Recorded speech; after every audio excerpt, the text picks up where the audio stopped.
Thank you, Brian, and special thanks to the panel here, many of whom which have traveled a great distance to be here today and share their experiences and insights on innovation with us. It's a great conference. I've been involved with this cluster operation for over a year now. Worked with Kirby and Kelly on the visitor cluster. There's been some great ideas, great initiatives that have come out of that. We'll work on that later today. This morning, we kind of put a panel together to kind of excite you about innovations within the various corporations. The work session will follow, where we'll hopefully be inspired to go and incorporate some of those great ideas as we move the needle a little bit further in creating innovative ideas for the Southeast Alaska here. It was a bit nostalgic yesterday to listen to Patrick Quinton share insights into the Portland Development Commission. I spent 30 years in Oregon in different capacities, spent the last few years prior to coming here in Portland specific, and to see those images of that area and the great innovative ideas that have been incorporated into the municipality. We all know that took somebody doing some very visionary planning many years ago, perhaps generations ago, to change the waterfront, to create the Pioneer Square, to vision green areas along the waterway, to make a quality of life that people are drawn to and attracted to and want to be part of a vibrant community there. Great lessons, great presentations, and I thank Patrick for sharing those ideas with us. Oregon, they're 30 years, and I can tell you, Oregonians speak of Alaska with envy and longing. A lot of Oregonians at some point in their life have found a way to travel to Alaska, and they come back inspired, and they share the wonder and awe of the majesty and the resources that we have, and we hopefully never take for granted, because we have this custodial responsibility to embrace the resources that we have and preserve that for future generations. Through the cluster initiatives, we learned about the thousands of college kids that come to Alaska in the summer for employment. They're seeking adventure, they want to be connected, they want a lifestyle, they want those elements of life that we can provide for them in the necessary components of economic jobs that are created. Part of our cluster initiative is to say, what can we do about these students that come here? Perhaps there's a resource that we should be tapping into. Perhaps we should make them aware that we have a wonderful university in the backyard here that they could connect to. We dealt with the challenges of the academic calendar year, and how do we make that improve and meet their needs and meet the needs of the employer? And the idea surfaced that perhaps we could delay the start of our classes in the fall so that students could work a little longer, and maybe we could accelerate the spring term a little bit and complete in April so that they could get back into the workforce in a vision and a concept of maybe 6 months in class and 6 months in the workforce. Thousands of students are coming up here. And so we're instigating ways to connect to those students, connect with their interest, not just from the School of Management, but there's science, there's technology, there's all kinds of resources in the backyard that these people are naturally inspired that they might want to take advantage of it and take advantage of the university that we have here. We have a great university. We have a wonderful chancellor. We have an outstanding provost. It is the best team of professionals that I've ever worked with, and it's a tribute to the leadership that inspires the staff, inspires the faculty, ultimately inspires the students to achieve and work hard.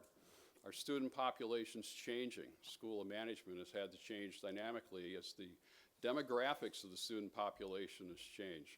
We used to be pretty much a traditional campus-based delivery system, face-to-face classes, and as the student population diminished somewhat, the university has experimented with distance delivery of educational courses.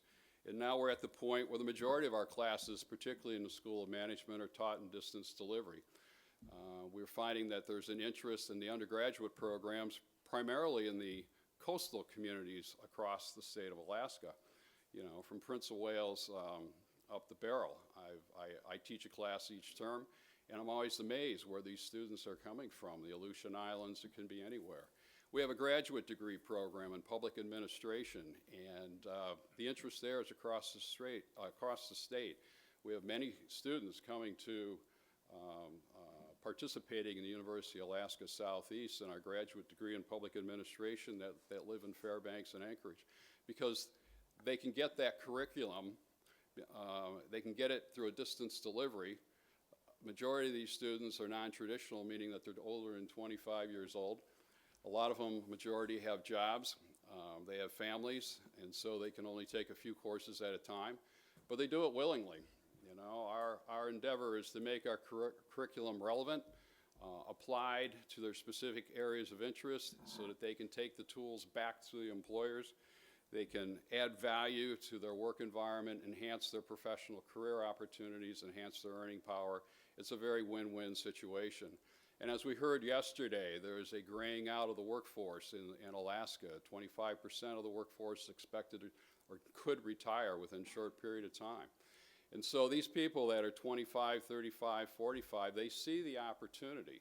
They see the opportunity for advancement, and they want the tools, they want the credentials, and they're eagerly engaged in their education and how we apply it to it. And finally, I want to say that we've been very successful in recruiting talent locally. We just hired in a couple of outstanding faculty, including Julie Hamilton, who was the CFO from the Permanent Fund, long-term resident, instant credibility with her background and connections within the community. She's just been a marvelous force, already hitting the ground, a particular expert in the financial management, CPA, taxes. We've hired Lindsay Doctorman out of Skagway, again, committed to staying in Southeast Alaska, has specific expertise in natural resource policy and research interests. We hired Maren Havig, CPA, who grew up in Sitka. Her father was the superintendent in that community. She is intended to stay here, tremendous resource. And we've added additional staff to address the needs of the curriculum as we define where our mission is and where we're trying to connect.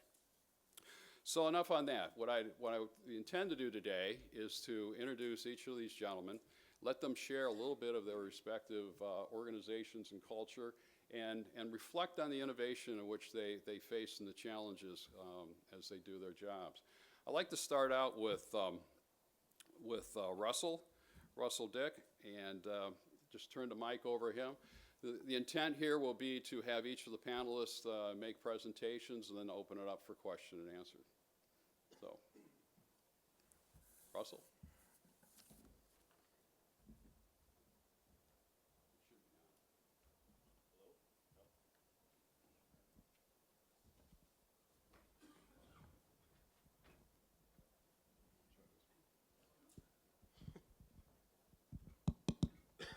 That works. Good morning. Morning. Better. Brian promised me I wasn't going first today. Here we are. Well, welcome. Certainly appreciate the opportunity to be here. Brian did another thing and asked us to talk about ourselves, which I don't like doing, but I'm going to give it a shot here.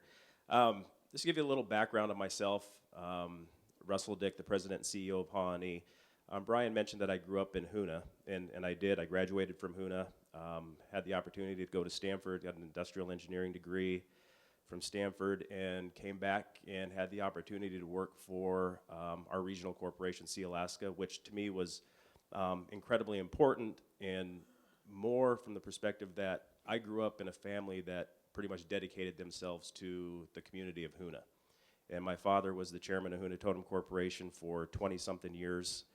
Before he gave that up, and I now sit as chairman of Hoona Totem Corporation. And I think the thing that's, to me, is pretty cool about it is what we've been able to do in Hoona.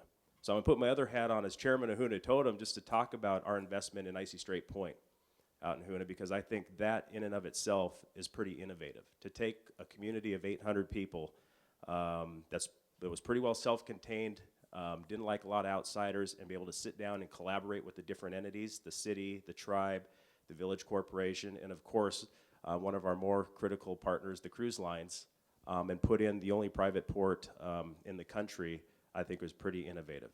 So it took a lot of discussion. People didn't like the idea of 1,600 people, 2,000 people getting off a cruise ship, and basically you're tripling the population of the community over the course of the day.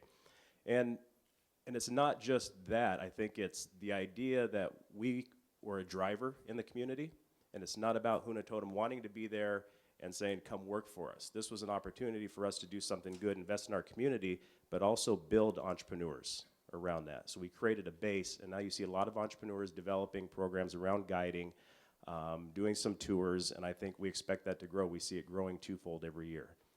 So to me, I think it's incredibly exciting. And so when Sea Alaska started talking about the creation of Haa Aani, and searching for a CEO for this organization for the better part of a year and a half, I thought, what a great opportunity, because we can take what we've done in Huna, my knowledge and experience of what we've been able to do there, and actually move it to some of our other rural communities in Southeast Alaska. And they're all different. We recognize they're all different, and the uniqueness we have in Huna isn't going to be the same that you have in Klukwan or Angoon or Cake or Yakutat, some of these other places. So I took the job as president and CEO, and I think we really got started in 2011. It's been pretty interesting go since then. But, I look at, I like quotes. And so I was looking at things around innovation, and I found this quote, and it says, necessity is the mother of invention. And for us, I think Ed Thomas touched on it yesterday in his discussion around fisheries. We saw fisheries evolve to a point that our people in native communities just weren't involved anymore. And a lot of it had to do with innovation and our inability to evolve with the industry. But I don't think it means that we can't be involved anymore, that we need to look at things a little bit differently. In each of these rural communities, these communities are not Juneau, right? They're not Sitka, they're not Ketchikan. I mean, we have some very unique challenges in these communities. We have significant out-migration from these communities. A lot of us, at least in the corporation, in the Native corporation, believe that our culture and our heritage lives in these communities. And so we have an obligation to do what we can to be innovative in our approach to find ways that we can maintain an economy so that people have the opportunity to live there and aren't just moving out to go find a living wage job someplace. So we created Haa Aani.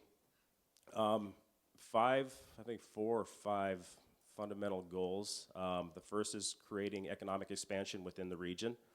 I think Patrick touched on that yesterday. This isn't about going into community and figuring out how we sell beer and coffee to each other, right? And I thought that was a very good point that he made. This is about a trade sector where we can bring in outside dollars to increase wealth and economic stability within these communities. So economic expansion within the region, lifestyle compatible jobs. Nobody lives in these rural communities to work for a Microsoft, something, right? I mean, their idea of, excuse me, lifestyle compatible is the ability to go deer hunting, the ability to go berry gathering, to do these things that make living in a rural community just critically important to them. So lifestyle compatible jobs, removing impediments in the business environment. Those are things that, we look at mariculture. I think a number of you probably know that we're involved in mariculture to a large degree. And one of the things we're trying to do is work with the state agencies around permitting and the challenges that these individuals have around permitting. We created a mariculture revolving loan fund, through DCCED last year, passed and signed by the governor. And I think it's a great program, but one of the challenges is that you're going to go as an entrepreneur, get a loan from the state, on one hand, just to turn around and pay a $2,000 lease fee to DNR. For your lease. I mean, those are the types of things that I think we need to sit down and figure out how we make that process more efficient. So removing impediments. The big piece, and it's the theme for me, is collaboration. Nothing can happen without collaboration. We as a for-profit entity, we're willing to put money into this, we're willing to put time, but we're not going to solve the problems within the region. We need the state agencies, the federal agencies. The cluster working group, I think, has been tremendous for us. A lot of the things that we're looking at in mariculture and trying to solve these hurdles in mariculture around seed supply and marketing for entrepreneurs, a lot of these issues came out of the cluster group. We have the opportunity as a for-profit private industry player to take some of these ideas and just go hit the ground running, recognizing that we're not going to get a 15, 20% return on our investment, but we're willing to look at this in terms of patient capital. That we may not see it back in the next 5 to 10 years, but knowing that we've created a new industry and opportunity for entrepreneurs, I think is just critical to what we're trying to achieve. And the last thing is a business purpose. We do have to find a business purpose. We're not a nonprofit organization. We are a for-profit entity, and I think it's critical for people in our rural communities to understand that we're not a granting organization, that you cannot grant your way to economic sustainability. And I think that's very critical and something that we preach every time we're into these communities. So, four major tenets. We do have a booth in the back that we have up, and my team is here. Nathan Sobolov, maybe Nathan, raise your hand. He's critically involved and runs our renewable energy program. As you know, Alaska, I think, was the first commercial facility to go to wood pellet heating, and Nathan managed that program. In fact, we're working with Gastineau Guiding Haa Housing now to move that technology from this urban setting into the community of Cake and Angoon to see if we can make it applicable there and to reduce energy costs. Anthony Lindoff, way in the back, runs our mariculture program, doing a fantastic job. I think you can expect to see significant developments this year as we go forward and we kind of redefine that program. And then Sean Blumenschein is our new member of our team, and he's doing an outstanding job, and you'll see a lot more of him.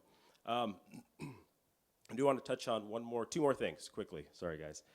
The next thing is that for us, when we go into our communities, there are a lot of entrepreneurs who don't want us involved in their business, right? They recognize that we're there, that we can provide some assistance, but they need to figure out how they get access to resources, how they get access to financial capital for their business. So one of the things we did is we created a new nonprofit organization called the Haa Aani Community Development Fund. It's a community development financial institution, and the idea is to provide low-cost access to capital for entrepreneurs and to provide them with technical resources. So you'll be seeing more.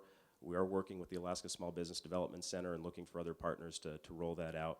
And then the last thing, I got permission from Evie Witten and Norm Cohen. We are working through right now a partnership proposal around entrepreneurship development within the region. I think it's pretty exciting.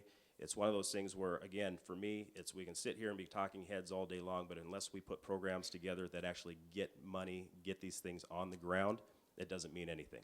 So this is exciting. More details to come, so we haven't fully fleshed out the partnership, but it's exciting, and we look to hear more about that in the future. So thank you.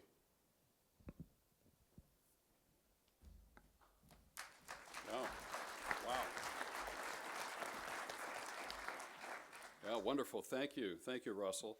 Why don't we pass the mic now to Jamie? Jamie Cagle? Go ahead. Well, thank you for the opportunity to come and speak with you. Asking to introduce myself is again, kind of difficult. When I introduce myself, I think, for me, it's more about the company history and things that I've been blessed with to be able to grow up and experience. Allen Marine, for those of you who aren't familiar with this, was started in 1967 by Bob and Betty as a ship repair yard in Sitka. Bought out an existing business that was there to service local fishing industry, pleasure boats, and also worked with the pulp mill a little bit on working on their chip barges. But by 1970, there was an opportunity that my grandparents saw. They saw some of the cruise ships starting to come back into Sitka, and also independent travelers were the primary means of people getting to and from Sitka. But they had an opportunity to buy a boat that had sunk and was hauled out on the beach in the middle of winter, and they bought it obviously from the insurance company, towed it into Sitka, and got it repaired and U.S. Coast Guard certified to carry customers. They then started working with the independent travelers, doing a tour in the Sitka area, and then also approached the cruise ships coming in to see if they were interested in selling their product. That took a bit of time for them to get established, but once they did, during the 70s, they had to go out and buy 2 more larger vessels to service the needs of their growing customer base. They also were still operating their repair yard and facility. And in 1985, after the summer of 1984, looking at the next season's cruise ship schedule, they realized they needed a larger vessel. And so they approached some other shipyards, and it was either, and they had specific design needs that they wanted in their vessel. And so they approached these shipyards, and it was either too expensive or shipyards weren't willing to build this product for them, and so they decided to build their own boat. And so starting in 1985, started building vessels.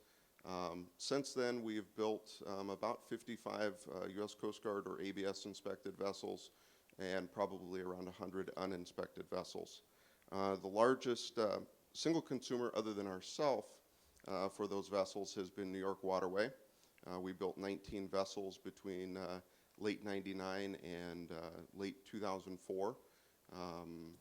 You know, seeing those vessels in operation, it was a neat opportunity in that we were selling to also another family-owned business operating out of New York. And those vessels have been involved in obviously September 11th, as well as the Miracle on the Hudson. All but about 5 of the people that were rescued off that plane came off on boats we built. Back to the boat building and construction. In 1988, we expanded our operation into Juneau. Prior to that, we were only a Sitka-based company, and that was with a contract to haul the Greens Creek miners. You know, Bob had been a commercial fisherman in the area, a crabber specifically, and so he knew Southeast Alaska waters. He knew the Juneau area really well. Betty grew up in Juneau, and so they built the first 4-engine, 4-water jet catamaran hull in the world. And the reason that they went with the water jets was in part due to logging going on. They didn't want to hit something in the middle of the night, but also with the crabbing going on in the area, they didn't want to suck up somebody's pot. Obviously, they didn't want to shut the boat down. Was the main goal. They had to make that service. You know, that's now an industry standard, 4 engines and 4 jets. When Bob was building it, Hamilton Waterjet, as well as a naval architect on the project, didn't think it was going to work very well. They thought the jets would be too close together. They would rob water from each other, and the vessel wouldn't go. Obviously, it does now. In the early 1990s, by that point, Rob and Dave Allen, the sons of Bob and Betty, had you know, grown up with the business, had taken over some ownership, and had gotten more involved in the business and started expanding the tourism operations to include wildlife. Sea Otter and Wildlife Quest was started in 1991. It was the first tour that, as far as we can tell, that you know, in the wild had a wildlife guarantee. Obviously, a very successful marketing tool for us. That allowed us, you know, with the success of that tour, to expand tour operations here into Juneau, and have been doing tours in Juneau since 1994. We have expanded operations into Ketchikan, and currently we operate, as Brian mentioned, about 30 vessels. About 27 of them are on the dayboat operations, operating Sitka, Ketchikan, Juneau, Hoonah, and Glacier Bay. But in 2010, in the middle of the summer, we went and visited a vessel, the old Executive Explorer, and purchased that vessel out of the Portland area. Had been sitting for a few years, but that was kind of the culmination of many years of discussing getting into the overnight business with small cruise ships. And later on that year, there was a few more vessels that became available, unfortunately, because of Cruise West going out of business.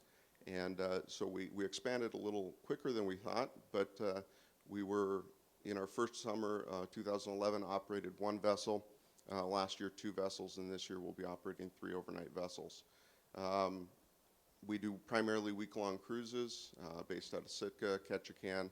All of them do stop here in Juneau, as well as many other smaller ports, Cake, Kasan, Thorn Bay, Wrangell, Petersburg, as well as a lot of the major ports as well.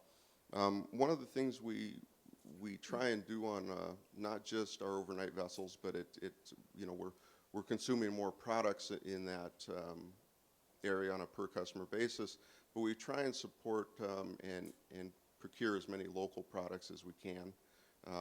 You know, whether it be the foods on board or the gifts that we do, and we found that to be a very successful program for us. It's what our customers like to see, and the quality's good. So you know, for us, we're looking at obviously the sustainability and what our customers ultimately are telling us that they want to see. Thank you.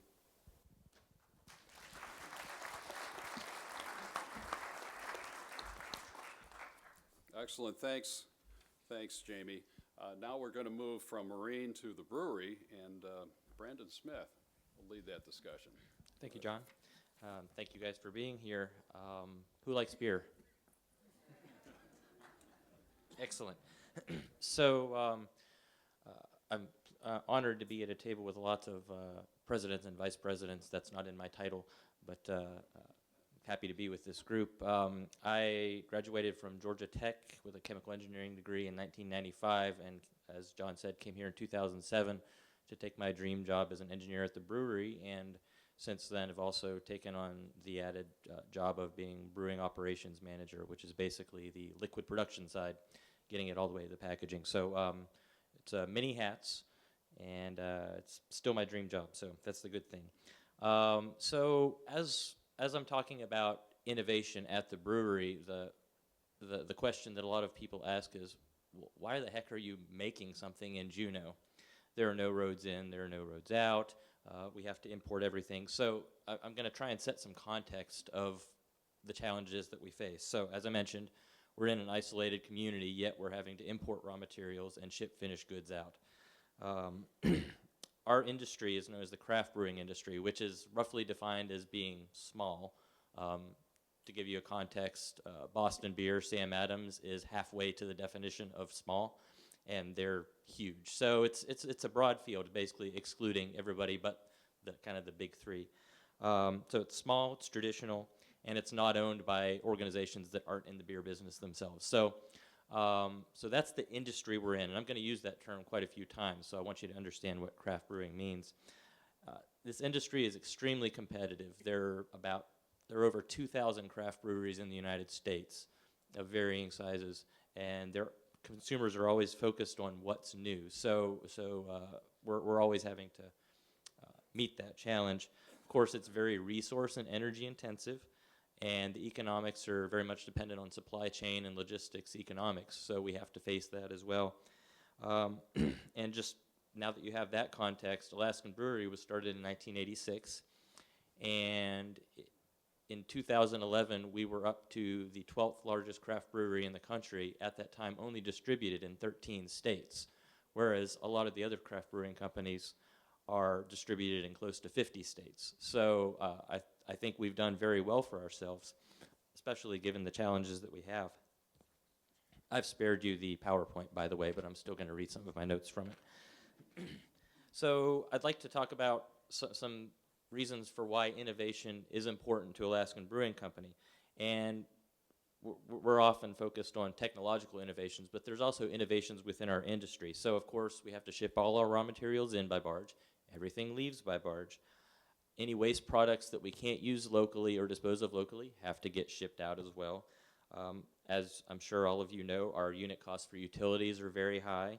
Land for expansion in Juneau is very limited. And getting to the beer industry side, as I mentioned, these craft consumers they want new things all the time. And so we're not only having to innovate on the operations side, but also on our product side, and always having to put these new things out. And finally, one of the most important things that I think gets lost is that we have over 100 employees in the company, most of which are in Juneau. We don't actually make anything down south, it's just salespeople. And we also have a duty to those families to support them. So keeping ourselves afloat as an ongoing concern is very important to those families as well. So what are some specific areas then that we have to address constantly to keep innovating? Well, as I mentioned, we have to keep our product portfolio interesting to keep people buying our beer. If people aren't buying our beer, we're not doing anything. And then a lot of the operational efficiencies, brewing materials, water and wastewater use, energy, packaging materials. and finally making sure that we have the capacity to continue to produce all of these products that people love. So with that stage set, I know that was quite a bit, but those are the challenges that we face on a day-to-day basis. So how have we been able to address some of these challenges, and what successes have we had? Well, the one that I think that we're almost proud of is the fact that we're able to put out a product portfolio that's able to compete in this very competitive industry. You look at some breweries and they have like 60 different products, and it gets kind of insane. We have a somewhat different philosophy there, that we want to do a smaller number of products very well and not confuse the consumer with the dizzying array of things that we put out. So we intentionally limit that portfolio, but we do it with a focus on making high quality products. So we have to stay ahead of consumer trends. We have to keep these new products in the pipeline. It takes up to 2 years from the first idea to develop a new product. We can't just say, oh, we're going to make this now and spit it out. It takes a while to develop these things. So we have people that stay on top of these industry trends and say, these are where we need to, these are the products we need to be steering toward. Maintaining that variety can be really challenging from a production and infrastructure standpoint, because we don't have nearly the capital resources that a lot of these other breweries of our size do. And I think we've been able to successfully do this. We have 5 year-round products, 4 seasonals, the pilot series that comes in the big bottles, that's kind of the high gravity beers, and then 2 rough draft programs, one of which is Alaska only and the other of which goes throughout our entire market. So we're able to keep this various mix of products going, to keep new stuff in the pipeline, to keep people interested, ultimately going back to buying our core brands that keep us afloat, because that's what makes us our money. Some other technological successes that we've managed to achieve, one of which is called a mash filter press, which if you read our company propaganda, you've probably seen some of these things already. We put this in 2008, and it's a piece of brewing equipment that is part of the brewing process, and without going into the details of what exactly it does, it did have a number of advantages. We were the first craft brewery in the country to put this piece of technology in. A lot of it goes back to our particular economic situation. It was an expensive piece of machinery, but for us it made sense. We saved a lot of fuel because it produces a drier byproduct that we then have to turn around and dry. It's more efficient with raw materials. It reduces water and wastewater use, reduces energy use. And so that was, again, one of these things where we kind of went out on a limb in our industry to be able to realize the savings that we knew that we had. Since then, one other brewery in the U.S. has put one of these in, and they looked to us quite a bit for some advice when they were trying to sell it. We didn't give them too much advice, but just enough. Another success that we've had is our carbon dioxide recovery. Again, this is getting back to the uniqueness of doing business in Juneau. Breweries need carbon dioxide. We have to carbonate our beer. We have to purge oxygen out of tanks. There's a lot of uses for carbon dioxide in a brewery. And the way that material would come to Juneau is in these big tankers on a barge. Well, liquid CO2 has to stay cold, but they don't refrigerate this on the barge. So the way it stays cold is it relieves some stuff out of the tank to keep itself cold. Well, on a nice hot summer 5-day trip up from Seattle, we lose about half of what was in that tank before it even got here. That is not a good way to operate a business. So in 1998, we were the first craft brewery, again, in the country to put in a carbon dioxide collection and reclamation system. And since then, we've been self-sufficient on CO2, so that's 15 years going. I think we're very, very proud of that. Since then, Sierra Nevada has put in a similar system, and some other breweries have looked at it, but we were leading the way on that as well.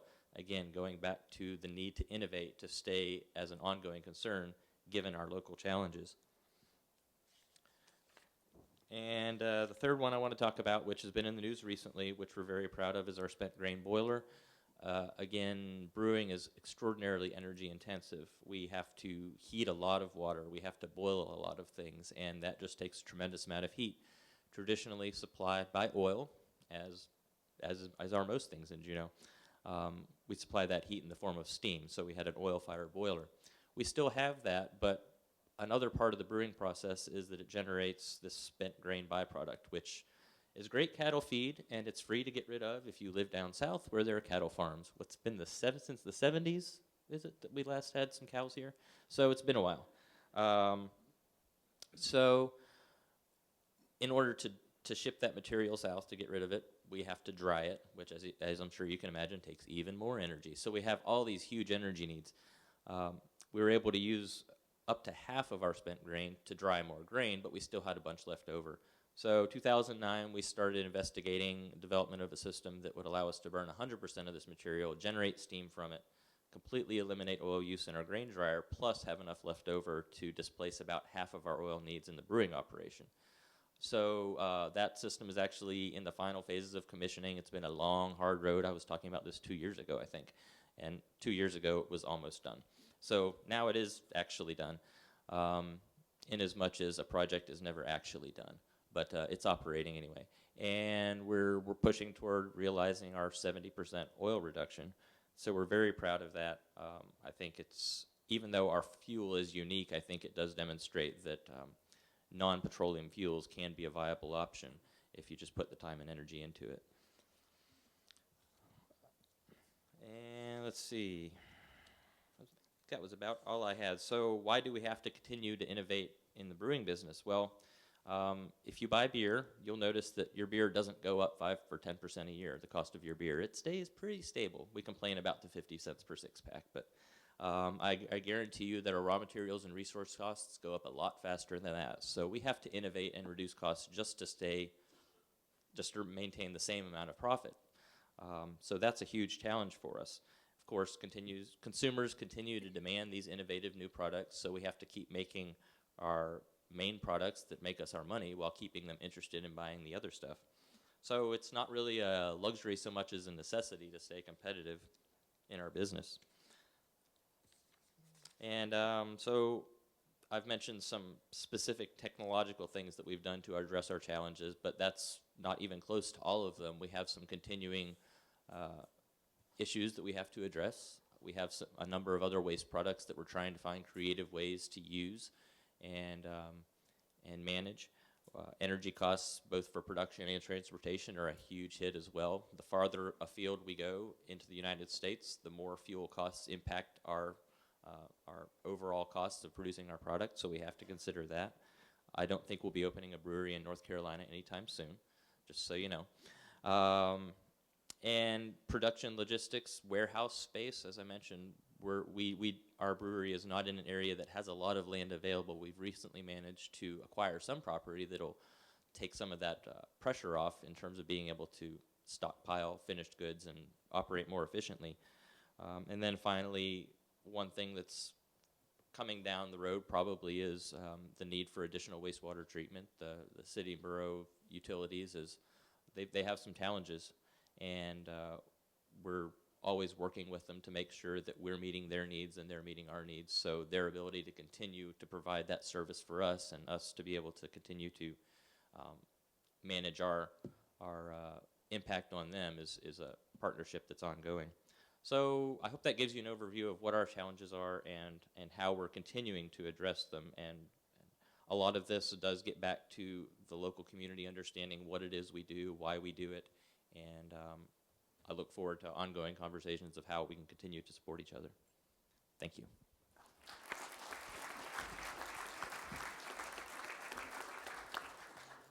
Thank you, Brandon.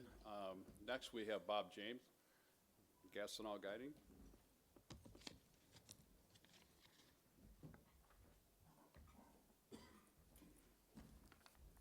Morning, everybody. Thanks, John. I want to thank first Brian and Ava and Marie for putting this on. I know they had to drag many of us here kicking and screaming. I was probably one of the worst, but thank you for getting me here. It's truly been a good experience. I did do a PowerPoint. I just need to know how to turn it on, but I'm not gonna kill you with it. It's mostly pictures. PowerPoint 101. I worked on it till 11 o'clock last night, and I ran out of gas. So let's see here. Anyway, thank you for being here today, everybody. Also, there it is. Look at that, the sunrise. called this little talk, if you want to catch the sunrise, you need to get up early. And I think that is the key to innovation, being ready for what is out there and what is waiting for us to take advantage of or to involve ourselves in or to really get it into our business plan. We have to be ready. We have to be up early. And one of the things that this cluster initiative has done for my company and for many of us is help us all work together in knowing we have to be there early. The permit administrators, the regulators that we deal with in all our businesses have been a part of this, and I think we're all learning together that we need to be ahead of the curve, way ahead of the curve in terms of issuing permits. Many years we all thought that we could just get going and start the engines and drive away. Well, it doesn't work that way anymore.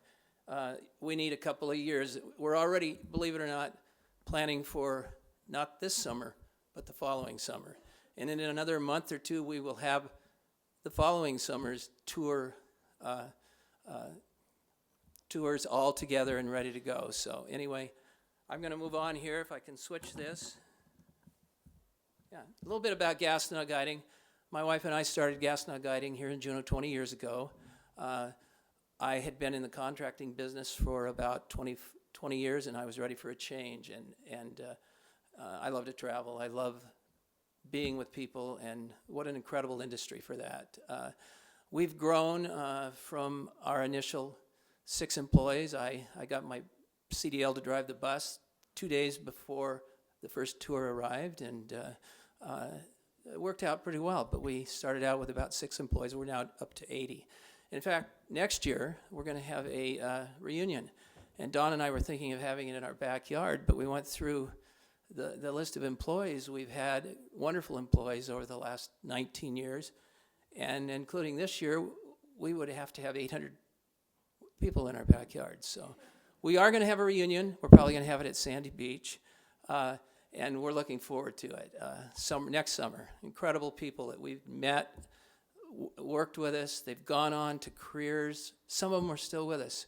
Jeff White was one of our original managers, and in fact, Commissioner Bell was my first manager.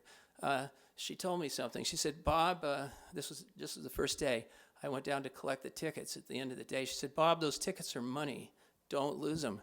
Well, the first thing I did is open the door to the car, and we had a typical southeasterly wind blowing, and they blew right off the seat and over the dock and into the water. I had to go back and tell Susan that I lost 28 of our tickets, and she put me in my place.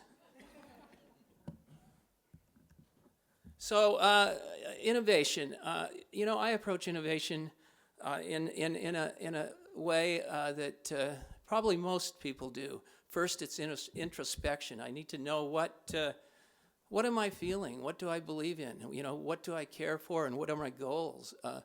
Any innovation takes that spark of desire to really carry through, because it's not easy. So introspection is my first key to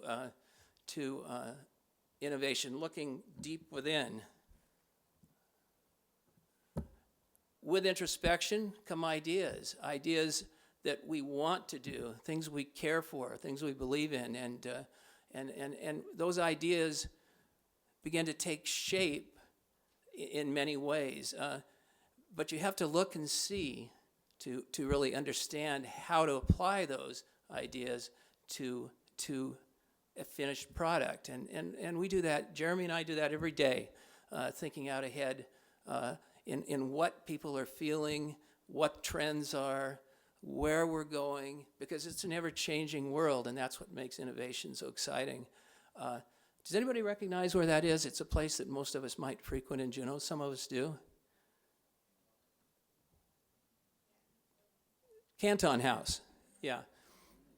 So, seeing and really seeing are two different things. And, I try to look around, read the news, and catch what trends are being all the time, and more than just seeing it, I try to really see it, and it works about 10% of the time, but it does work. Implementation, we take our ideas and we put them to work, good ideas. This was Wearable Arts 2 years ago. A young lady doing some incredible work with our local footgear. Implementation takes time. As I said, it takes a couple years. So we're learning together. The regulators, permitters are learning together that we do need to be planning ahead. And I feel like we have made so much progress in the last 10 years in that. So Gastineau Guiding is a shore excursion operator in Juneau.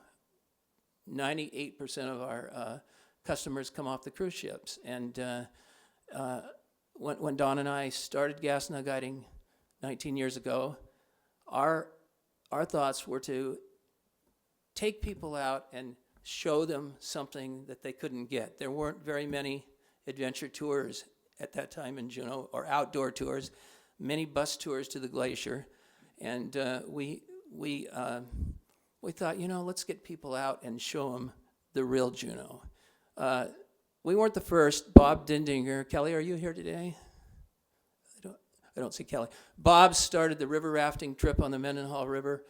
That was about the only outdoor tours that was available in Juneau. Well, we thought, let's start something quiet, benign, easy to do. How about walking tours in the woods? Little did we know that there were going to be a lot of obstacles ahead. But it was worth it, because when we started getting people out in the woods, there was beauty that people just didn't see from the buses. When we first started, I went to our city lands manager, Steve Gilbertson, and said, Steve, what do we need for a permit to take people to Outer Point and walk to the beach and back? And he said, well, you don't need anything. Just go do it. So we started doing it. We got people out and showed them some of the magic of the woods, and people responded tremendously well for us. They loved it. They loved being out. They loved the option of getting out and walking, getting to the tidelands, exploring the tidelands.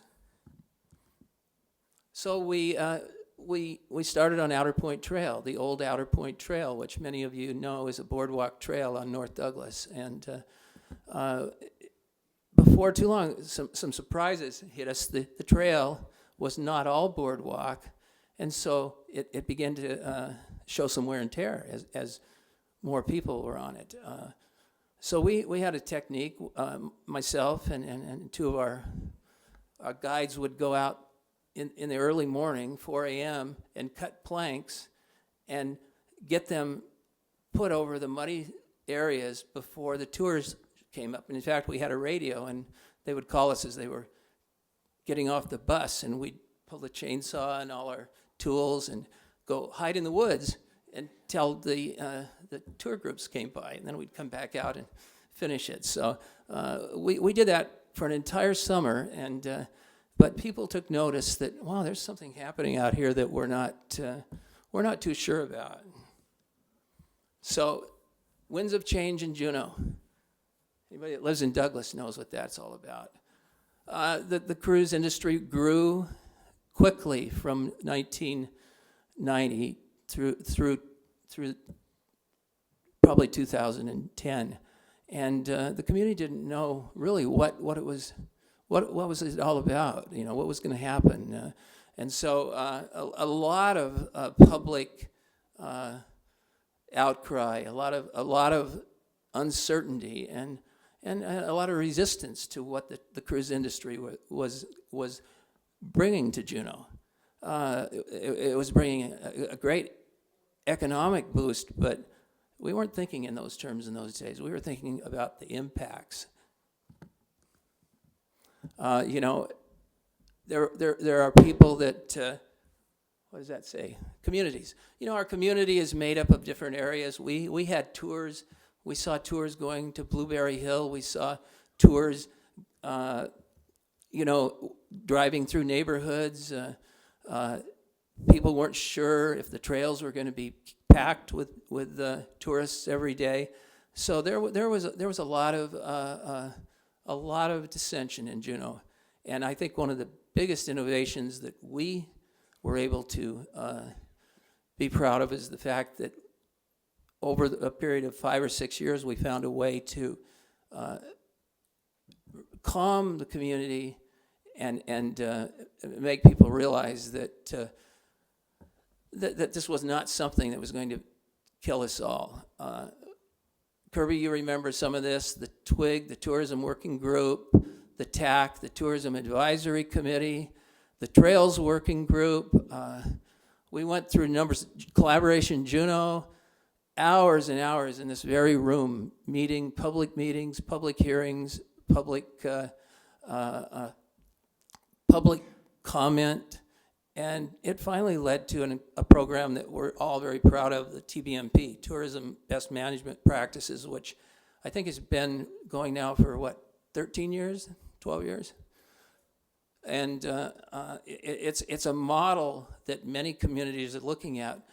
We as operators sign up to TBMP, our employees become aware of what all the guidelines are in TBMP, and they sign it, and it's done an awful lot to help calm the community. People know what to expect. They know what the tourism community is going to be doing and what it isn't going to be doing.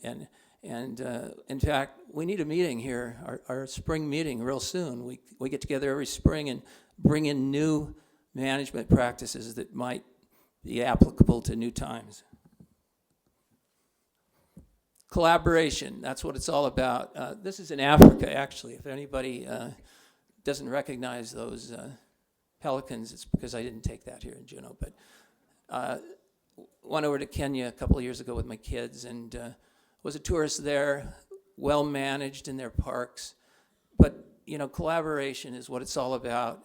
This summit, in a way, is collaboration, and it's what makes tourism work. It's what got us over the hump of dissension and put us where we are today, which is an industry that really has an incredible impact on Southeast Alaska, incredible economic impact, opportunities for young people to come and work, and really ways that our economy can handle the dark, cold winter months. So peace upon us. Everybody is now happy, and we're going to have another TBMP meeting, and we hope that this summer brings another summer of opportunity and also of change. One of the things we did is build the Rainforest Trail with passenger fee money out on North Douglas. Through collaboration, we realized that the old Outer Point Trail wasn't maybe the place we should be operating. So passenger fee money was applied to the Rainforest Trail. It was designed and built by Trail Mix. We were involved, and it's an incredible place. Interestingly now, most of the locals that are out walking are using the new trail because it's hardened dirt and not planks, even with the tourists on it. It's a better trail to walk, and somehow they don't bother them if they have the option to go one or the other. But most of them do use the hardened one.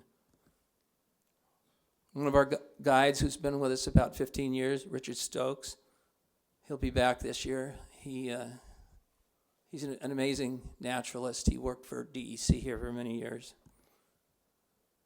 Then, how's my time here? Am I doing okay, John?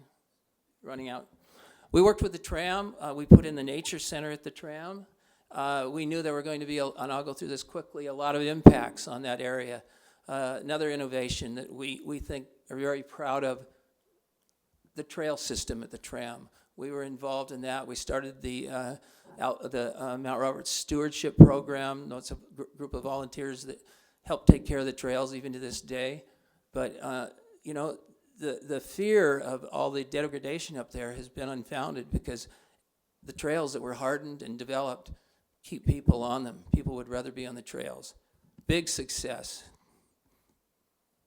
Another success is working with the Forest Service out at the Mendenhall Glacier.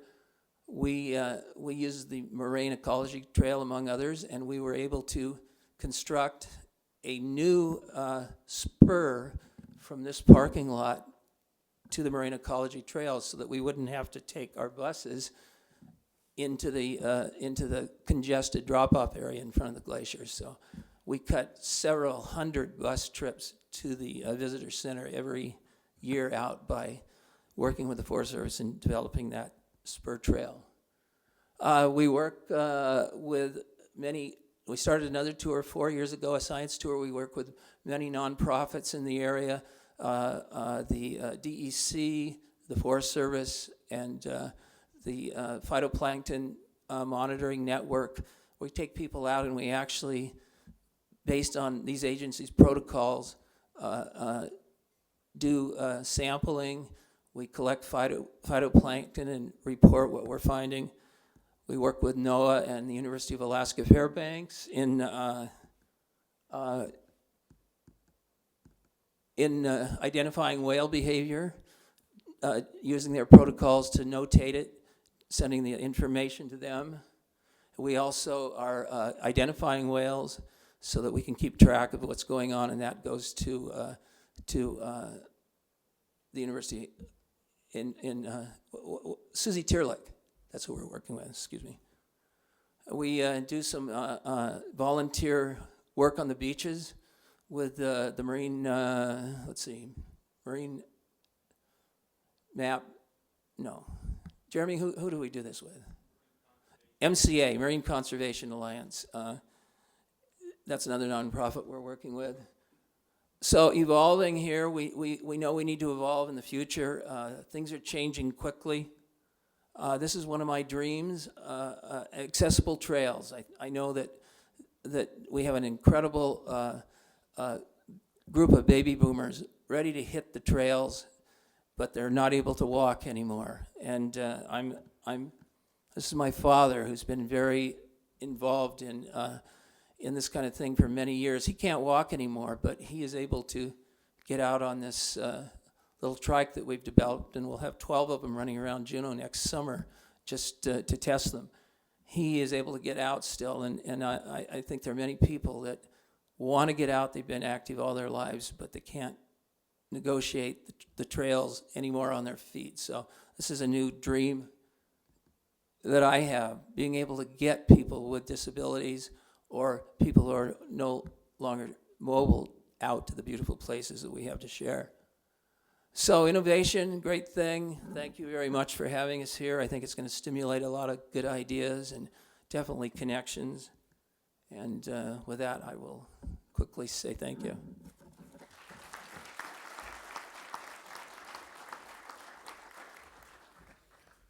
Thank you, Bob. Wow, what a testimony to innovation with that organization. I'm so impressed. Lastly, we have the CEO from Alaska Communication, Anand Vadapalli, to give a presentation on his organization. Thank you. Want to stand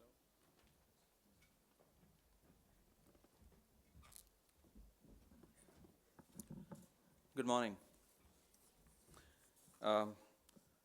Brian and John, thank you for the invitation. Thank you, JDC, and thank you, Juneau. Glad to be here.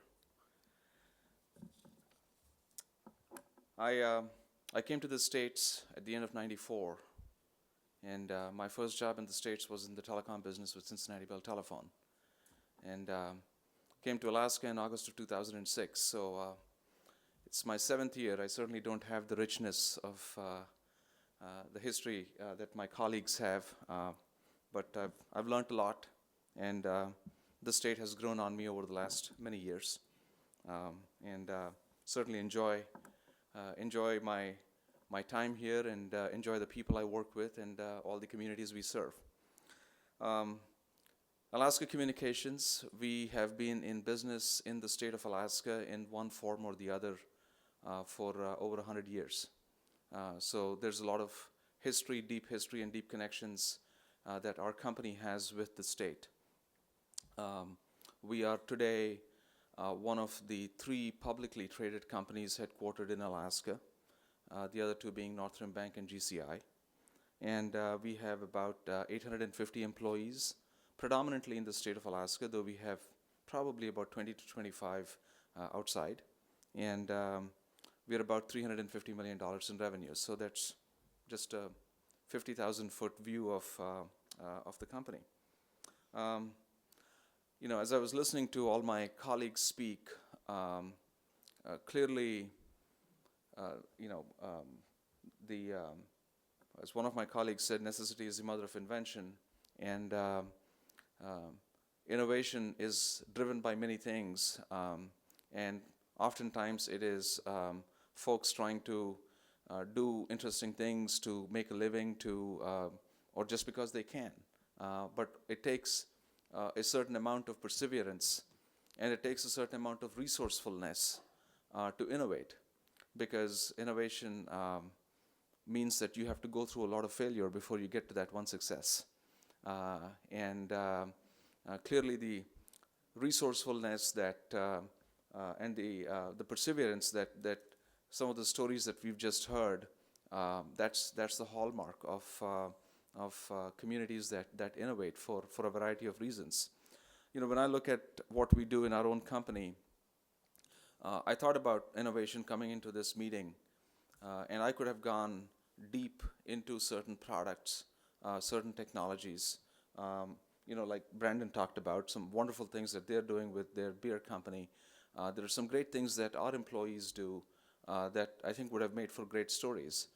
Then there's another more macro view of innovation, which is about us as a company and our own journey over the last many years. And I thought that probably would make for some interesting storytelling. So that's where I'm going to focus on, is really how we've had to change and reinvent ourselves every so often. And really more than, you know, our story about why, you know, about what we had to do, I thought I should focus on what drives the need for us to reinvent ourselves, what drives the need for us to change how we do business. And broadly, I'd like to talk about 2 categories of drivers. One in our space is how competition evolves. Competition for us is today what I would call non-traditional. Of course, we compete with other telecom carriers. Of course, we compete with a GCI or an AT&T. Those are the traditional competitors. But over the last 5 or 6 years, you see non-traditional competitors. For example, you know, a company like Apple. And now, how is Apple a competitor? How many of you have the iPhone here? There you go. 50%, 60% of the room, right? You have the iPhone first and foremost because you like the device. It's a cool device. And 2, you like all the apps that come along with it. So your choice is first about the iPhone. And then till recently, you didn't have a choice. If you wanted the iPhone, you only had to go to AT&T. This is the only carrier who was offering that. Now, of course, you can get it from us, you can get it from GCI, you can get it from AT&T. But still, where Apple has come in is they have come in and taken over the customer relationship. The relationship that the customer has is with the iPhone and the App Store, and the carrier is a necessary evil. So we call that, in our business, we call that disintermediation, where we are being cut out of that relationship with the customer. To me, the single most important thing that a business can have is its relationship with the customer. And when something comes in between the business and its relationship with the customer, that's competition. And today, competition for us, using Apple as an example, comes from many different sources. So that has to change how we do business, because we have to find a way to create value for our customers and not be the evil guys who get in between you and your iPhone. So that calls for a different business model and a need for us to change how we do business. The other driver of change for us is technology. Just yesterday, I was with a group of about 100 managers and leaders and directors and so on and so forth from our company. We do this once a year where we invite all the leaders in the company for a one-day summit. And, the thing I like to talk to my people about, which I'll share here, is that there's some 17-year-old kid in a garage somewhere inventing a technology that'll probably put half our revenues at risk in the next 5 years. I just don't know about it. But I promise you, something like that is happening somewhere. And the question for us is, how do you create an organization that is resilient enough, that can handle that kind of change, that you don't even know what the change is going to be all about? So, in our business, specific examples of technology change. The amount of bandwidth that we all consume, there are studies that indicate that Netflix is about a quarter of the internet traffic in the United States. A quarter of the internet traffic in the United States. One company, which is streaming video, and these statistics abound, right? On the business side, the trend that we see is what we call the consumerization of IT. You go, you buy an iPad, you bring it to your company and expect it to work. And some IT guy's ready to shoot himself. You have to deal with that. You can't fight it. You have an entire workforce. My son's in college. He's going to graduate this May. He's 22. This young kid's coming out of their workforce or coming into the workforce. They expect social media at work. They expect technologies at work that, were probably not even on my radar screen when I was growing up. So you can't fight that. You got to find a way to manage it and go with it. So to us, that's another driver of change, that we have to change our business models to survive in this and keep ourselves relevant. So, with that, there's many things that we do. I just want to use one example of an innovation in business models, and that is, for those of you who've been in Alaska, at least I'd say 10 years or more, you have a sense of the degree of competition and rivalry that exists between ACS and GCI. And, well, guess what? Last year, ACS and GCI announced a joint venture to combine our wireless networks together to form the single largest wireless network in the state of Alaska. And when Ron Duncan and I announced that change, a couple of folks came over to me and said, Anand, we don't know what's more surprising, that actually ACS and GCI did something together, or that you guys actually kept it quiet. Which in a small community like Alaska, that took quite some doing. But it took a lot of courage on both parties, and it took a lot of innovation to make a deal work. And the analogy I draw, I have to go to Washington, D.C. to explain to the regulators why they should approve this deal. And the analogy that I use is an Alaskan analogy. I said BP and ConocoPhillips compete, but they don't have two oil pipelines. They're co-owners in a pipeline that's managed by Alaska Pipeline Company. The Alaska Wireless Network is no different. It's one infrastructure by two companies with a long history of doing business in the state of Alaska, and this network will provide service in communities where AT&T and the new competitor, Verizon, will never even go. Because the new competitors will pick and choose and cherry pick the markets they want to go participate in, whereas this network it'll cover 98% of Alaskans, unprecedented.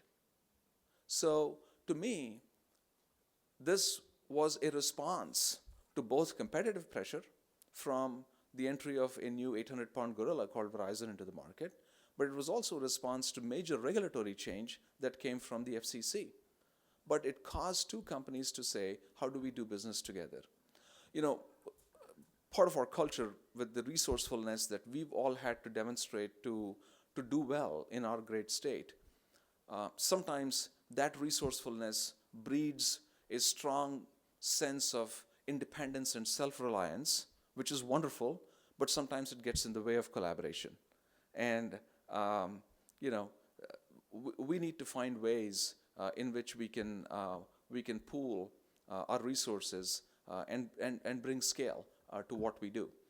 And I think that leads to more powerful things. So that was some brief comments I had. I thought I would share some drivers and an example of innovation in a business model.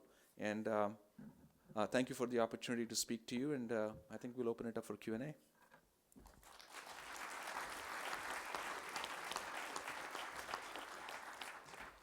Wow, excellent. Thank you, Anand. Brian, you might help me out here. I know we're on a time schedule, but we did want to allow some time for Q&A. Okay, so we have a couple of mics that'll be circulating. Maybe raise your hand. Sure. Lady in the middle there, please.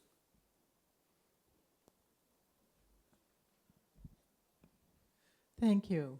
And thank you to the presenters this morning. It was very informational, and I think that the companies are doing fantastic. But I do have a question for Dick Russell from Alaska. You mentioned that they're forming a nonprofit for entrepreneurs, low-cost capital, putting together businesses, putting together a business development center. And will the center be located in Juneau? Will you be helping the 35 communities, the people that belong to Alaska, or how is that going to work? Yeah, thank you for the question. So just so we're clear, the Haa Aani Community Development Fund is a nonprofit that we sponsored, so it will be its own separate organization. It has its own senior advisory / loan committee that will be reviewing applications and applicants.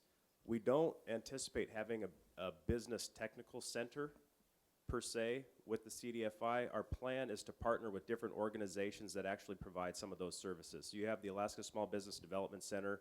They've got an office here in Juneau. Some of the things that we're looking at with sustainable arts, with the Alaska Heritage Institute, we'll be partnering with them. They actually go into communities and hold different workshops to participate with entrepreneurs in those communities. So that's, at least as we get our initial start and the foot on the ground, that's how we plan on doing this. But the office will be, we're kind of doing a lot of in-kind work because we are just getting started, so we're sort of managing it with the expectation that over the next 2 to 3 years it will become its own separate organization operating out of its own facility.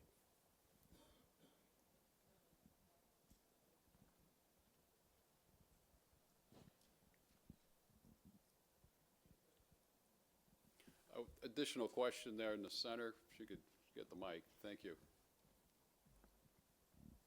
So you're in the beginning stages of this nonprofit business for training and education for Alaska membership? That's correct. Okay. The reason why I ask is I work in economic development for Gastineau Central Council, and we have had several people call up and ask for assistance in starting their business, or their business is open and they need help with different things, business plans, maybe a loan and stuff like that. Would I be able to refer them to Alaska? Absolutely. You could refer them to the Haa Aani Community Development Fund, which is us, yeah. Okay. And But I think, let me make sure I want to, because part of our organization, we want to provide access to capital, but we don't have the resources to have people come in and sit down with them and build business plans and marketing plans and financial performance and everything else. So the idea is that if somebody walked in the door and said, I've got a business plan, I'd like to get it financed, we look at the plan, or we actually have a consultant that does it to keep us a little bit separated from it, and they say it's lacking here, here, and here. They need some more help before we're willing to provide financing for that opportunity. We would go partner, we have the partnership with maybe a Gastineau Guiding Haa Aani or the Alaska Small Business Development Center. We'd say, look, under a CDFI, we will never tell you no, we'll tell you not yet. And we'll have you go work with somebody to make sure that you can put together the proper package that we know can be successful going forward. so I can have these people call Alaska, your department, to work with them? Sure. Thank you very much. Okay. Sure, Chancellor Pugh? Jamie and Brandon, you know, one of the things that we constantly hear at Juneau Economic Development Council is the real struggle for developing manufacturing in a isolated area and with logistical problems. And as you mentioned, Brandon, bringing in supplies and so on, and Jamie didn't mention that, but obviously you've got to bring in steel and so on as you build boats. Could both of you talk a little bit about, to the group, about how you overcome those challenges, and so that in fact we can kind of overcome that negative kind of view of manufacturing, of not being able to develop manufacturing in the state, because for the future that would be very important for the state to be able to do more and more of its own manufacturing. Sure, John. Thanks for the question. So from our standpoint, I think, again, the perception, and certainly stirred up by myself, that manufacturing in Juneau is challenging. It's certainly true. For us, some of it gets to the added burden of transportation, and both for raw materials up and finished goods back down. The base cost of raw materials really, you know, it doesn't. We pay the same price in Seattle that everybody else does for raw materials, so that doesn't really enter into it. So I think as long as a company has the capability to negotiate good raw material prices, if they are manufacturing in Juneau, maybe that's within the scope of something that Alaska can do, or maybe that's something that Alaska as a state can provide assistance to some of these nascent companies that are trying to establish operations. You know, when you're starting a company, you don't know any of this stuff. And I know Jeff and Marcy, when they started the company 26 years ago, they probably didn't know anything about negotiating raw materials contracts. So I'm sure that was educational for them. We have been able to establish good relationships with our shippers. So for example, obviously we're shipping a lot of water down south in the form of beer. Fortunately, that's all backhaul. So we have, I guess you could view that as an advantage. It's a lower added cost. So being able to establish those relationships and make it mutually profitable for both companies, I think, was real important. And again, if a company is trying to export a product, being able to minimize that cost and establish those relationships rather than just going to a shipper and saying, hey, we have this stuff to ship, what's your market rate for this? So again, I think there's maybe some intermediary effort that various economic development agencies can step in there and provide assistance, particularly to companies that are getting started up that may not be well versed in those areas. Well, thank you for the question. I guess it's a really difficult question to answer, and I'll give you, I guess, one of the success stories we had in that area, and that would be the New York Waterway contracts that we obtained. And the reason they came to us, because we were the farthest away shipyard that they could produce a vessel in. You know, they shopped around all points in between. And what ultimately got us the contract was we're one of the few builder operators of vessels. We understood some of their unique challenges that they had in New York of their customers interacting with the equipment. And so we were able to come to them with creative solutions to some of their problems, and to always be cognizant of costs, because that was one of their number one criterias. And obviously we had to overcome very large shipping costs, not just of getting the raw materials up here, but then shipping the final product out. You know, I think we did probably have to give up some margin in order to do that, but it was the innovation, I think, that ultimately brought them to us. Okay. Well, thank you very much. For the sake of time, I think we need to bring the panel discussion to a close. Thanks to the panel for bringing their expertise and sharing their stories with us. I think appropriate round of applause, please.